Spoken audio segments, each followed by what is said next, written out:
¿Qué estudios históricos ayudaron a realizar la novela? ¿Alguna fuente en la que tú nos digas y nos recomiendes, oye, ¿quieres ahondar en ese tema, en esos tiempos, en esas vidas? Nos encantaría que nos dieras alguna recomendación y que nos dieras un panorama todavía un poquito más amplio de lo que mencionas relacionado con con todo ese proceso que se seguía en cuanto a este tipo de razas en la Nueva España. Claro. Eh, bueno, obviamente una novela histórica necesita una investigación profunda. Sí. Eh, Hay que conocer, aunque yo mencioné que la novela no versa sobre Sor Juana, pero Sor Juana es un personaje fundamental en la novela, fundamental. Entonces, como les dije, yo desde niño me gustaba mucho leer a Sor Juana o leer también. Cuando nos dejaban en la secundaria algunas lecturas y nos daban opciones, yo escogía el libro más gordo, no mis compañeros el más delgadito y yo el más gordo. No, esa era mi parámetro, por lo que me gustaba leer. Eh, Sin embargo, para la construcción de esta novela, tuve que regresar a Sor Juana, entenderla también de otras maneras, eh, ponerme en los zapatos de la esclava para ver cómo ella entendía también. Por supuesto, ya mencioné las trampas de la fe y hay alguien que me ayudó mucho, que aquí tengo son 3 volúmenes de este diario de sucesos notables, que lo tengo todo separado. Está publicado por Porrúa, todavía yo los conseguí.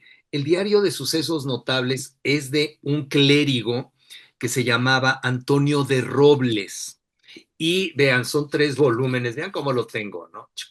O sea, todo súper, porque lo estudié y lo sigo estudiando, me gusta muchísimo, me parece fundamental y le debo mucho. Antonio de Robles, de 1665 a 1703, escribió su diario y él ponía en sus entradas, escribía, por ejemplo, hoy se pelearon 2 personas porque en una calle no podía caber el carruaje.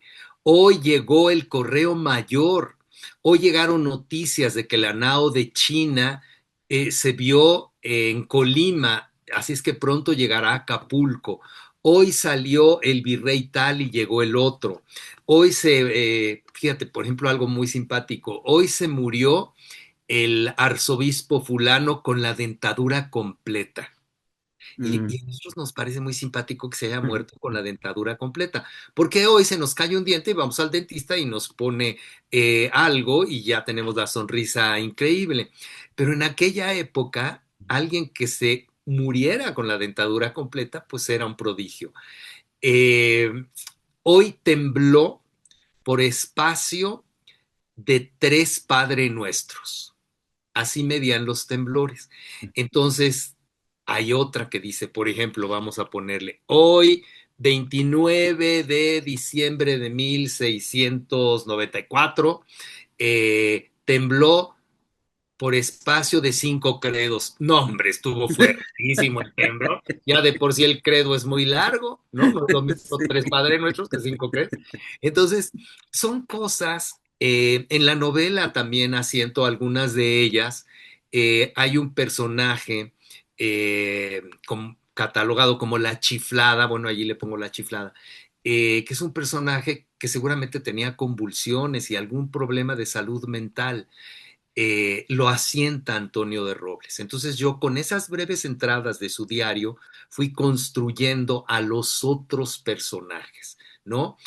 Hay otro personaje que se llama Orlando que sale en la novela, que también salió del diario de sucesos notables porque dice, hoy quemaron en el tianguis de San Juan a fulanito de tal porque cometió el pecado nefando, que el pecado nefando era el pecado de la sodomía.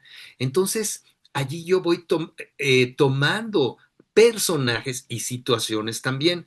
Hay una parte, fíjate, Nico, eh, en el reino de Nápoles, que era parte del enorme imperio español, España era como hoy en día Estados Unidos o una potencia extraordinaria como China, lo que sea, ¿no? En aquella época España era lo mero mero. Entonces, eh, en el reino de Nápoles, que pertenecía al imperio español, empezó el cielo a ponerse rojo y llovió sangre, dice Antonio de Robles. Esa noticia llegó a España en barco, porque Nápoles pues está en la península italiana, en lo que ahora es Italia, ¿no? En aquel momento no era Italia, llegó en barco. Luego, esa noticia en España, todo mundo, Dios mío, está lloviendo sangre en Nápoles, pues vamos a poner a rezar.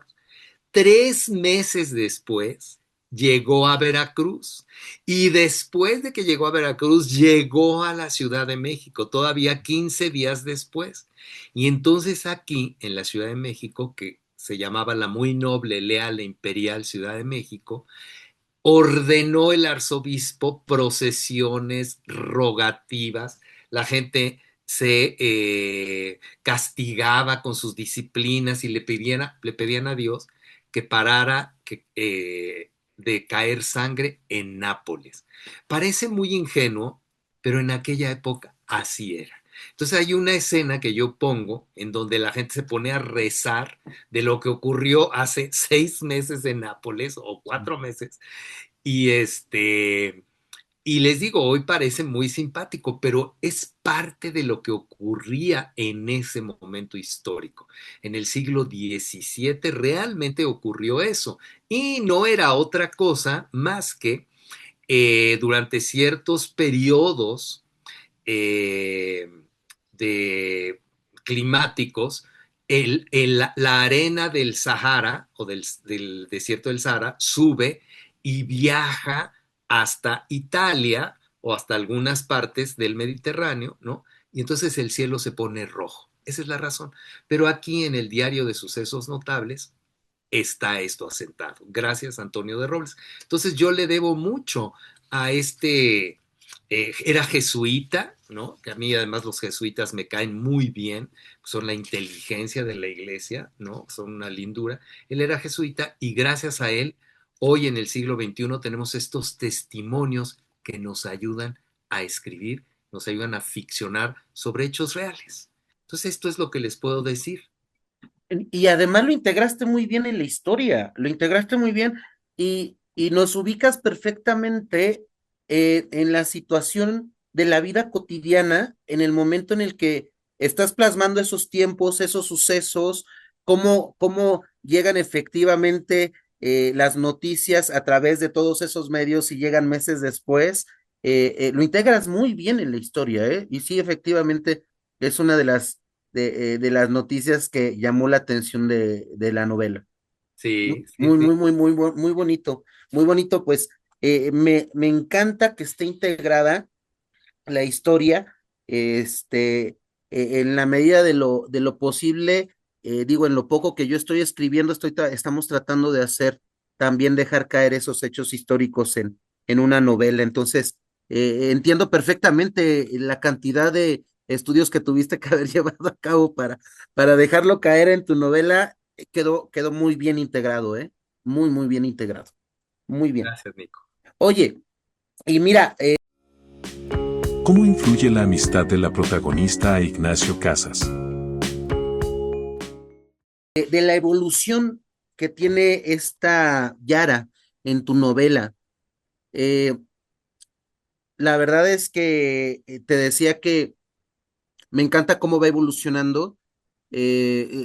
No quiero, repito, quiero dejar apetito por la lectura de tu novela, pero voy a adelantar que, bueno, después de haber perdido a sus padres, creo que la amistad se hace primordial y necesaria en el personaje, desde el principio. Desde el principio, y bueno, ya adelantando un poquito, cuando llega en el convento, a pesar de una vida que pudiese plasmarse como trágica desde el inicio, tiene sus altibajos, como en la vida misma. Entonces, la amistad de esta Yara, ¿cómo influye en su vida y en el carácter del personaje? Y bueno, ya después a mí me encantaría que nos dieras tu punto de vista y cómo influye la amistad en Ignacio Casas también. Bueno, claro, siempre creo que en cualquier situación en la que estemos, ese es un punto de vista personal, siempre hay alguien que nos ayuda o a quien nosotros ayudamos. Puede ser también incluso nuestra fe, ¿no? Es importante. Eh, en el caso de Yara, que entre paréntesis quiero decirles que su nombre significa grito de libertad, eso quiere decir la palabra Yara, eh, sale esclavizada de Yanga, que es el primer lugar libre para los negros en toda América. Todavía hasta la fecha, hasta el día de hoy, hay eh, grupos de afroamericanos o afrocolombianos o gente de diferentes lugares del mundo que van a Yanga para conocer la historia de este guerrero que logró que pues tuvieran un lugar libre para los negros en Nueva España. Al decir negros me refiero a una categoría que se usaba en la época, una categoría como los versos de negros, que son versos de negritos, una categoría poética. Hoy en día, bueno, decimos afros, pero en aquella época sí era. Entonces, eh, es importante que sepamos esto, que conozcamos estos lugares porque Yara sale esclavizada de allí, de Yanga, cuando nació eh, el padre consigue la libertad, sin embargo, por situaciones que van a leer en la novela, ella vuelve a ser esclavizada, sale y en el camino justamente se hace muy amiga de dos personajes muy interesantes y también ya en el convento la amistad entrañable que forma sobre todo con una de las madres, de las hermanas, que es la madre portera, que también es un símbolo. La novela está llena de símbolos porque la madre portera es la que abre la puerta, el torno, la madre tornera, dije portera, pero es tornera, porque el torno era una suerte de redondel pesado sobre aquellas puertas también de madera muy pesada. Entonces ella es la que permite la entrada y la salida y es una suerte de vidente o alguien que sabe leer el futuro, que existe también, por supuesto. La magia en México es muy importante. Entonces, la amistad es importante en el caso del personaje de Yara y por supuesto en mi caso personal también, ¿no? Los amigos y las complicidades que se dan en el mundo del arte son muy importantes. Yo he tenido amigos y amigas y maestras y maestros que son mis amigos, muy notables. Tuve la fortuna de ser discípulo del dramaturgo Hugo Argüelles, del maestro José Antonio Alcaraz, un musicólogo espléndido, muy riguroso, que él fue quien me dijo, un maestro se da cuenta y me dijo, Nacho o Nachusco, me decía Nachusco, toma una pluma y escribe. Y él fue director de la Escuela de Escritores de SOGEM. Entonces empecé a escribir bajo su sombra benéfica. Después he tenido otras amistades muy notables como mis maestras Rebeca Orozco, Mónica Lavín, Ana García Bergua, María Baranda, que es una poeta que ya mencioné, espléndida. Entonces, hay otros amigos que también funcionan muy bien y que nunca lo dejan a uno, que son los libros. Aquí tengo algunos libros que son mis consentidos. Y los libros tienen que tener alas y tienen que caminar, pero hay algunos que voy a conservar porque vas y los lees y los relees y los vuelves a leer. Como los libros de Shakespeare, que era un gran poeta, sus sonetos son espectaculares. La Tempestad es una de las obras de teatro que más me gustan y que funciona muy bien. Eh, por supuesto, el rey Lear o el rey Lear tiene algunos de los personajes más notables, ¿no? Del mundo de la literatura. Y así hay otros, ¿no? El teatro para mí ha sido fundamental porque el teatro te da acción y en la novela la acción es muy importante, ¿no? Entonces, Ibsen es el padre del teatro moderno. Aquí tengo Casa de Muñecas, que también la acudo con frecuencia, ¿no? Y recientemente, pues, Irene Vallejo, con su ensayo que es divertidísimo y que es maravilloso, por aquí lo tengo, ¿no? El infinito en un junco, que está por allá, son de los libros que son mis amigos también. Y bueno, tengo amigos humanos, mis compañeros del taller como Nico, que también cuando escribimos se nos ven hasta los chones. Entonces, nos conocemos muy bien los compañeros del taller, ¿no? Sí, sí, Y sí. somos amigos también. Sí, sí, nos ha hecho una muy bonita amistad y bueno, pues yo agradezco que me hayan hecho favor de invitarme y de recibirme y acogerme en este círculo tan bonito y tan nutritivo. Me ha gustado muchísimo. Pues bien, mira, Nacho, hay una imagen que me gustó El reflejo de la Ciudad de México a través de las letras. muchísimo. Eh, Me voy a permitir leer 3 párrafos del capítulo, de uno de tus capítulos, porque además me intriga muchísimo las imágenes plasmadas en tu libro. Yo considero que lo consigues muy bien, lo logras muy bien, de dibujarnos la imagen de la Ciudad de México en aquellos entonces. Entonces, me voy a permitir leer 3 párrafitos nada más, que voy a abusar de ti y te voy a pedir que leas tú también, pero estos 3 párrafitos me gustaron mucho. Dice, conforme nos acercábamos, se escuchaba más fuerte el ruido de la ciudad, gritos, rebuznos, relinchos y hasta cantos. Volaban junto a nosotros mascardones y zancudos que dejaron brazos y cachetes de quienes nos llevaban todos llenos de ronchas y comezón. Sentí contento al verlo rascarse con ansias y apuro. De haber tenido las manos libres, los hubiera matado. Bien sé cómo hacerlo.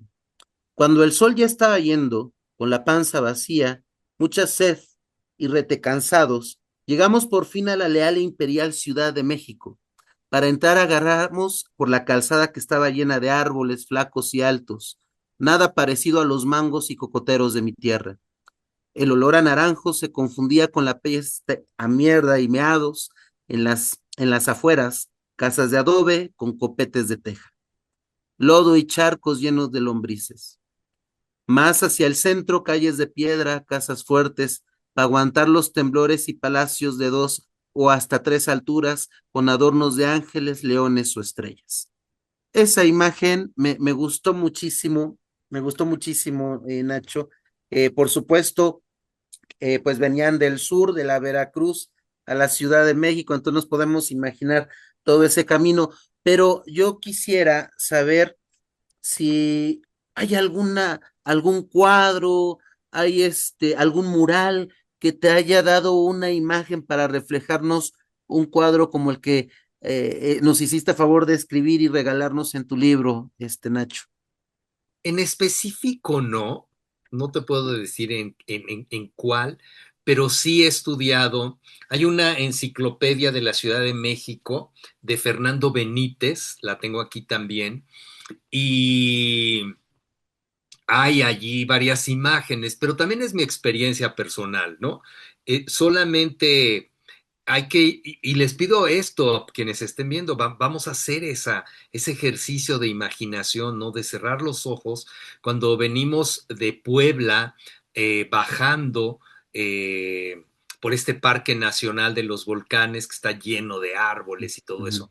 Venimos bajando y de pronto se abre el enorme valle de México. Bueno, eso eran una serie de lagos. Todavía hasta la fecha se inundan muchas partes de la Ciudad de México. Entonces imagínense ustedes en el siglo XVII. El agua entraba por todos lados. Hubo una inundación terrible que duró muchos años. Todavía, si van ustedes a la Catedral Metropolitana, a un lado hay una cruz que tiene unas serpientes abajo y allí está marcado hasta qué altura llegó la inundación. También hay otra calle, me parece que es 5 de Mayo, sí es 5 de Mayo o Madero, en donde hay una marca hasta dónde llegó, y era la inundación más alta de mi tamaño, o sea, era una locura. Entonces, con esas imágenes que están también en nuestro inconsciente, porque somos parte de eso, la sangre que tenemos las mexicanas y los mexicanos es la misma de aquellas épocas. Vamos a hacer un recuento cuando nació nuestro abuelo, bisabuelo, tatarabuelo, y ese abuelo, bisabuelo y tatarabuelo tuvieron a su vez abuelo, bisabuelo y tatarabuelo, ¿no? Entonces, nada más es cosa de hacer un poco de ejercicio de imaginación y, por supuesto, de investigación. Eh, ¿Cómo era la ciudad en el siglo XVII? Esos árboles altos y flacos, pues los vemos cuando vamos a Xochimilco, pero estaban también en el centro de la Ciudad de México, ¿no? Y eh, yo durante mucho tiempo, y todavía lo hago porque me gusta mucho, recorrí y sigo recorriendo el centro histórico de la Ciudad de México los domingos. Me levanto muy temprano, agarro la bicicleta y voy.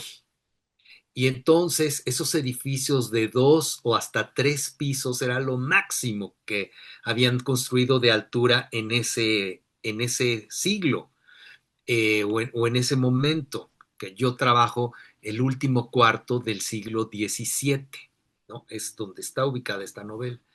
Entonces, yo voy en la bici, este edificio no estaba, este sí, este no, este sí, ¿no? Por ejemplo, el edificio, la Casa de los Azulejos, donde está el famoso Sanborns, en este momento histórico no existía todavía. La Catedral Metropolitana solamente tenía una torre, la otra estaba en construcción. El palacio virreinal, que hoy también tiene más pisos, en aquel momento solo tenía 2 pisos. Entonces así vas construyendo, ¿no? Para llegar a San Jerónimo, pues era lejos. Hoy en día, pues llegas como yo en la bicicleta o caminando y es relativamente fácil. Había muchas acequias, había mucha agua. Todavía, si buscamos en fotografías, el canal de la Viga existió hasta el siglo XX, ¿no? Se pueden Sí. ver, ¿no? Tal vez nuestros abuelos o bisabuelos anduvieron en el canal de la Viga. Después Sí. cometieron el error de secar todo y ahora son vías para automóviles. Pero es cosa de hacer un poquito de ejercicio de investigación y de imaginación para tener esas imágenes y también, eh, pues, escribimos con los 5 sentidos, Nico. A qué olían, qué comían, ¿no? Qué tocaban. Entonces, ese es el ejercicio, pues, de un autor, no de un escritor. Hombre, qué bonito comentario, me gustó mucho. Pues mira, a mí me gustaría eh, ahondar un poquito más en la relación entre nuestra protagonista y Sor Juana, que bueno, por supuesto, me queda perfectamente claro que esto nos tiene que dar esa curiosidad por investigar aquellas visiones. Por eso, de hecho, por eso te lo estoy preguntando, porque quiero que las personas que nos hagan favor de vernos, que veamos esas imágenes a través de las letras y que al ratito veamos un mural y veamos algún códice y digamos, un poquito más cambiado, pero ya me lo describió Ignacio Casas en su novela, y qué bonito, qué bonitas imágenes, porque de verdad que me gustó mucho cómo trabajaste tu novela. Y ahorita me gustaría ahondar un poquito